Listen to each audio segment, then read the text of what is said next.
बहुत बहुत स्वागत है एक बार फिर से सभी लोगों का प्रथम बैंकर के इस इम्पॉर्टेंट वीडियो सेशन में। और आज के इस इम्पॉर्टेंट सेशन में हम लोग देखेंगे उत्तर बिहार ग्रामीण बैंक का जीएसटी लोन का सारा इम्पॉर्टेंट पॉइंट। 10 से 12 मिनट में हम लोग इस सर्कुलर को ख़त्म करेंगे। हम लोग कोर्स में कोशिश कर रहे हैं कि हर एक सर्कुलर का जो है एक शॉर्ट PDF नोट्स आपको दे दें ताकि प्रिंट निकाल कर उसको पढ़ सकें। एक आपको टॉप 10 MCQ दे दें और उसके साथ साथ एक शॉर्ट 10 से 12 मिनट का वीडियो आपको दे दें। मुझे नहीं लगता है कि किसी भी टॉपिक के ऊपर इससे ज़्यादा समय देने का ज़रूरत है। ठीक है, तो आइए स्टार्ट करते हैं इस इम्पॉर्टेंट सर्कुलर को। UBGB GST लोन है, एक ऐसा लोन है जो पिछले 2-3 साल में, खास करके 2 साल में उत्तर बिहार ग्रामीण बैंक में सबसे ज़्यादा लोन इसी स्कीम में हुआ है। तो निश्चित रूप से चाहे एग्जाम के पॉइंट ऑफ व्यू से हो, चाहे आपका इंटरव्यू के पॉइंट ऑफ व्यू से हो, इस लोन से संबंधित सारी इंपॉर्टेंट चीज़ें आपको जानना बेहद ज़रूरी है। तो ये स्टार्ट करते हैं। कौन कौन से लोग एलिजिबल हैं इस स्कीम में लोन लेने के लिए? All types of borrower, individuals, proprietors, partners, companies, public, private, LLPs who are registered under GST and Udyam registration for working capital needs except HUF and trust. HUF और ट्रस्ट को हम लोग UBGB GST लोन में loan नहीं देते हैं इस scheme में। क्लियर है? Borrower shall deal exclusively with us and there should not be any current account, any credit facility for business purpose with any other bank। जिसको हम लोग GST लोन में लोन देंगे उसका किसी भी अन्य बैंक में ना कोई करंट अकाउंट होना चाहिए, ना ही कोई CC लोन होना चाहिए बिजनेस पर्पस के लिए। क्लियर है? आगे चलते हैं। एक्टिविटी क्या क्या हो सकती है? Any lawful trading, lawful service company हो, मतलब lawful trading, servicing, manufacturing, processing activity, business etcetera.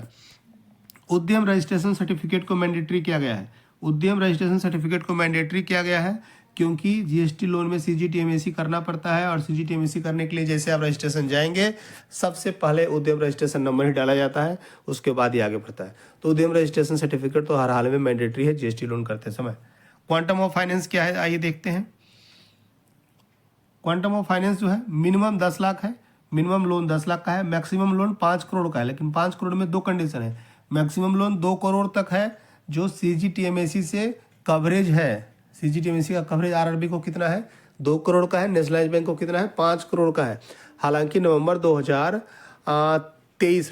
2023 में ये ग्रामीण बैंक का जो है लिमिट को CGTMSE के द्वारा बढ़ाया गया। पहले 50 लाख तक का है लोन हम लोग CGTMSE के अंतर्गत कर सकते थे RRB वाले, अब उसको 50 लाख से बढ़ा करके 2 करोड़ कर दिया गया है। इसलिए GST लोन में भी 2 करोड़ तक का जो कवरेज है वो CGTMSE के अंतर्गत है। हालांकि लोग चाहे तो CGTMSE का फीस ना दे करके कोलेट्रल भी दे करके GST लोन ले सकते हैं, लेकिन CGTMSE के अंतर्गत लोन जो है 2 करोड़ तक का कवरेज है। 2 करोड़ से ऊपर जो भी लोन होगा तो अगर मान लिया कोई 3 करोड़ का लोन लेता है तो 2 करोड़ तक CGTMSE कवरेज है, 1 करोड़ का उसको कोलेट्रल देना पड़ेगा। ठीक है, अगर कोई लोन 2 करोड़ से ऊपर का GST में ले रहा है तो 3 साल का उसका बिजनेस विंटेज होना चाहिए, मिनिमम सिविल स्कोर 750 होना चाहिए और मिनिमम सिविल स्कोर 750 होना चाहिए और 1 CIC report from CIBIL is mandatory है। 1 CIC रिपोर्ट फ्रॉम सिविल का क्या मतलब हो गया? क्योंकि बैंक में आज के समय में 10 लाख से ऊपर का जो भी लोन हो रहा है उसमें दो CIC कंपनी से निकालना है information report, credit information report. उसमें क्या है कि एक सिविल से होना चाहिए, दूसरा आप एक्सपीरियंस से निकाल लीजिए, क्रिप से निकाल लीजिए, क्यूफैक्स से निकाल लीजिए, कोई इशू नहीं है। 1 must from CIBIL. Nature of facility only credit, only cash credit. Nature of facility क्या है? Only cash credit, term loan नहीं है। रीपेमेंट कैश क्रेडिट है तो क्लियर है, 1 साल के लिए लोन होता है, 1 साल बाद उसका रिव्यू होता है, दोबारा रिन्यू होता है, 1 साल के लिए होता है CC लोन। हमारा कोर्स चल रहा है उत्तर बिहार ग्रामीण बैंक का ऑफिस असिस्टेंट टू स्केल 1 का प्रमोशन का और स्केल 1 से 2 से 3 का भी एक कोर्स चल रहा है। ऑफिस असिस्टेंट टू स्केल 1 का जो प्रमोशन कोर्स है 1499 है और स्केल 1 से 2 से 3 का जो प्रमोशन कोर्स है वो 1799 है। आप सभी लोगों से रिक्वेस्ट है एक बार कोर्स को जरूर देखिए। सारा जनरल बैंकिंग का कंप्लीट टॉपिक उसमें डाला हुआ है, PDF भी है, नोट्स भी है, टेस्ट भी है, सब कुछ है। आपके इंटरनल सर्कुलर पे कंटिन्यू काम हो रहा है और 7 सर्कुलर के MCQ डल गए थे, सॉरी PDF डल गए थे, नोट्स PDF, MCQ डल रहा है और वीडियो आज से स्टार्ट हो गया। वीडियो कम से कम 2 दिन में 14th और 15th आज और कल में कम से कम 10 वीडियो आपके सर्कुलर से रिलेटेड डलेगा निश्चित रूप से कोर्स में और कंप्लीट कोर्स आपका कवर होगा, कंप्लीट कोर्स कवर होगा निश्चित रूप से, इसमें कोई शक नहीं है। और थोड़ा सा हम लोगों का पढ़ाने का तरीका अलग, हम लोग प्रॉपर कोर्स डिजाइन करते हैं। आपको एक व्हाट्सएप ग्रुप में भी ऐड करेंगे। व्हाट्सएप ग्रुप में हम लोग पीडीएफ देते रहते हैं, क्योंकि ऑनलाइन कोर्स में जो है पीडीएफ का एक्सेस तो है, पीडीएफ देख सकते हैं, PDF can not be downloaded. But बहुत सारे लोग पीडीएफ का प्रिंट निकाल के पढ़ने जाते हैं, तो हम लोग आपको व्हाट्सएप ग्रुप में भी ऐड कर रहे हैं, ताकि हम पीडीएफ शेयर कर दें, आप लोग प्रिंट निकाल के पढ़ लीजिएगा। 10 टेस्ट भी अवेलेबल है कोर्स में, 50+ क्वेश्चंस के, ताकि जब आप लोग पढ़ लेंगे तो हर एक टेस्ट को आप 5 बार दे सकते हैं। 5 अटेम्प्ट अलाउड है, तो हर टेस्ट को दीजिएगा, अच्छे से आपका तैयारी हो जाएगा। ठीक है, जो लोग ऑफिस असिस्टेंट स्केल 1 में है उनके लिए हिंदी और इंग्लिश का सेक्शन भी है। हिंदी इंग्लिश के बहुत सारे टेस्ट डले हुए हैं, आप लोग उसके लिए उसका भी प्रैक्टिस अच्छे से कर सकते हैं। ठीक है, जिन लोगों को भी कोर्स लेना है, चाहे ऑफिस असिस्टेंट स्केल 1 का हो या ऑफिसर कैडर का हो, वो लोग डिस्क्रिप्शन बॉक्स में लिंक है, वहाँ जा करके कोर्स बाय कर सकते हैं। किस तरह का कोई सजेशन हो, कोई इंक्वायरी हो, कुछ पूछना हो, 7970903637 पे आप लोग कॉल करके इंक्वायरी कर सकते हैं। आगे चलते हैं, वीडियो को लंबा नहीं करना है मुझे। इंटरेस्ट रेट जो है 9.5% पर एनम है। Interest rate 9.5%, current rate of interest 9.5% है। अगर कंसेशन में इंटरेस्ट रेट की बात करें तो HLCC 2 जो है, HLCC 2 0.50% का कंसेशन दे सकता है। HLCC 3 को जो पावर है 1% कंसेशन देने का है, ये भी आ सकता है।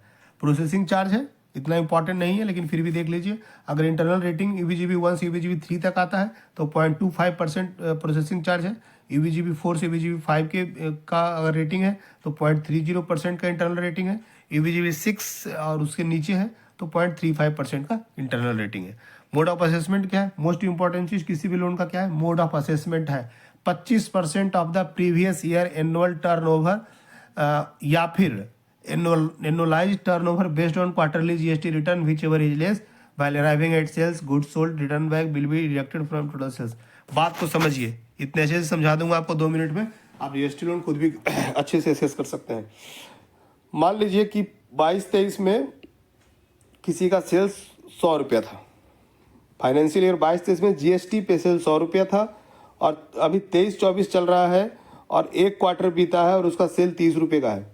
तो मुझे करना क्या है, एक क्वार्टर का 30 रुपया होगा, उसका एनुअलाइज करेंगे हम। एनुअलाइज कैसे होता है? 3 महीने में 30 रुपया, तो एक साल में कितना होगा? 120 रुपया होगा। ठीक है, तो एक तरफ 100 रुपया है 22-23 का, और करंट ईयर, इस एग्जाम्पल के हिसाब से करंट ईयर जो है 23-24 है तो 120 रुपया है। दोनों में से जो कम है, दोनों में से कौन कौन सा है? 100 रुपया कम है, उसका 25% मतलब बटे 4, 25 रुपया इसको लोन होगा। ठीक है, दूसरा एग्जाम्पल है नीचे, एक बार अच्छे समझ लीजिए मेरा कहने का क्या मतलब है। कि पिछले साल के GST रिटर्न में अगर 1 करोड़ का रिटर्न है, इस साल का GST रिटर्न हो रहा है। एक और एग्जाम्पल लेते हैं हम लोग इसके अलग से। अभी कौन सा साल चल रहा है? 24-25 चल रहा है। 23-24 में किसी कंपनी का जो GST सेल है वो 1 करोड़ का है 23-24 में। अभी 24-25 चल रहा है, 2 क्वार्टर का फाइल हो गया होगा। कौन कौन से क्वार्टर? अप्रैल से जून तक का और जुलाई से सितंबर तक का। 2 क्वार्टर में किसी ने अभी तक 60 लाख फाइल कर दिया है, और पिछले साल 1 करोड़ किया था, तो 60 लाख अभी कर दिया है, तो पूरे साल में उसका इस हिसाब से कितना होगा? उसी को एनुअलाइज करना कहते हैं। तो अभी जब 60 लाख कर दिया तो पूरे एक साल में 1 करोड़ 20 लाख कर देगा, और पिछले साल वो किया था 1 करोड़ किया था। तो दोनों में से जो कम है, कम कौन सा है? पिछले साल वाला कम है, उसका बटे 4 करेंगे और इतना ही लोन उसको मैक्सिमम देंगे। क्लियर है? मुझे नहीं लगता आप उसमें आप कुछ बताने की ज़रूरत है।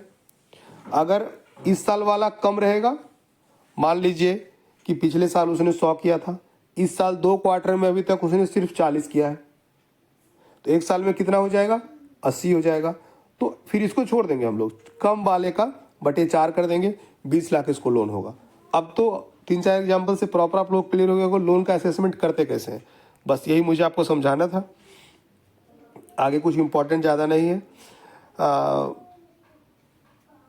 CC limit shall be valid for period of 12 months and renewed annually. ठीक है, the party shall route at least 60% of the turnover through the account. उसको जो है एटलीस्ट 60% ऑफ द जितने भी सेल करता है 60% उसको हर हाल में इस अकाउंट से रूट करना ही करना है। ठीक है, एक और इंस्ट्रक्शन प्राइम मैनेजर को होता है कि DP जो है वो आप DP हमेशा कम ज़्यादा आप लोग कर सकते हैं। उसमें ध्यान क्या रखना है, आपको थोड़ा सा टेक्निकल चीज़ समझा देता हूँ। DP सैंक्शन लिमिट से कम रखा जा सकता है। कंडीशन क्या क्या है? स्टॉक स्टेटमेंट आपको बोरोवर देता है, total stock as per stock statement, जितने का भी स्टॉक है, minus creditors as per stock statement equal to net paid stock. Creditors कौन को होते हैं? जो उनको सामान दे देते हैं, ठीक है, और पैसा नहीं लेते हैं। दुकानदार में के पास स्टॉक है 1 करोड़ का, 20 लाख का उनका क्रेडिटर है, मतलब उसको पैसा सामान दे दिया, पैसा नहीं लिया, उसको माइनस करेंगे तभी नेट पेड स्टॉक होगा। इसको ए मान लिया इक्वेशन, ठीक है। Debtors up to 90 days, debtors कौन होते हैं? जिसको आपने सामान दे दिया है, पैसा नहीं लिया है, उसको बी मान लिए। तो ए प्लस बी का 25% मार्जिन हो गया, ठीक है, और 75% आपका डीपी रहेगा। क्लियर है? ए प्लस बी दोनों को जोड़ देंगे, उसका 25% मार्जिन होगा और 75% हमारा डीपी उसको रखेंगे, ठीक है। ये कोर्स है ऑफिसर वाला 1799 इसका फीस है। बाकी चीज़ मैंने पहले ही बता चुका हूँ, ज़्यादा समय नहीं लूँगा। डिस्क्रिप्शन बॉक्स में लिंक है, जिनको बाय करना है बाय कीजिए। जिससे मुझे बात करना हो किसी को 7970903637 पर मुझे कॉल कीजिए। एक और नंबर है 9939003637। इन्हांसमेंट ऑफ सैंक्शन, ठीक है। इन्हांसमेंट ऑफ सीसी लिमिट में भी consider only after completion of 1 साल से पहले कोई इन्हांसमेंट नहीं होगा। 1 साल के बाद जो है पिछले साल के जीएसटी रिटर्न को देख करके इन्हांसमेंट किया जा सकता है। सिक्योरिटी क्या क्या होता है? हाइपोथिकेशन ऑफ स्टॉक तो सिक्योरिटी होगा ही होगा, ठीक है। अगर वो 100% कोलेट्रल दे करके लिया है तो सीजीटीएमएसी वाला नहीं होगा, तो फिर जो कोलेट्रल सिक्योरिटी होगा वो हमारा सिक्योरिटी होगा। Plant and machinery and vacant plants are not permitted as collateral security. Plant and machinery दीजिएगा, कोलेट्रल सिक्योरिटी के रूप में कंसीडर नहीं होगा। वैकेंट प्लॉट भी जीएसटी लोन में हम लोग बैंक नहीं लेगा। CICA स्कोर मिनिमम 700 है। ये क्रीप वाला जो 675 है ना, ये फिलहाल सर्कुलर में चूंकि लिखा हुआ था, लेकिन फिलहाल वो बैंक में नया गाइडलाइन आ गया, 700 से कम में करना नहीं है। तो क्रीप जो 675 है इसको इग्नोर कर दीजिएगा आप लोग। बाकी 700 से ऊपर आज के समय में जो भी CIC है वो एक्सेप्टेबल है। CMR रैंक, CMR रैंक को फिलहाल जीएसटी लोन में जो है वो वेव ऑफ कर दिया गया है, लेकिन फिर भी CMR आपको जनरेट करना है। और जनरेट करने के बाद अगर कोई उसमें कुछ डिफ़ॉल्ट समझ में आता है या कुछ गड़बड़ी समझ में आता है तो उस बिहाफ पे भी लोन आप लोग कैंसिल कर सकते हैं। लेकिन CMR रैंक का कोई वैल्यू नहीं रह गया कि CMR 4, 5, 1, 2, 3, 6, 7 उसका कोई क्राइटेरिया अब नहीं रह गया, वो ख़त्म कर दिया गया है। लेकिन CMR जनरेट करना है देखने के लिए कि कोई ऐसा डिफ़ॉल्ट तो नहीं है, कोई ऐसा इशू तो नहीं जिसके कारण लोन को नहीं किया जा सकता है। सैंक्शनिंग अथॉरिटी है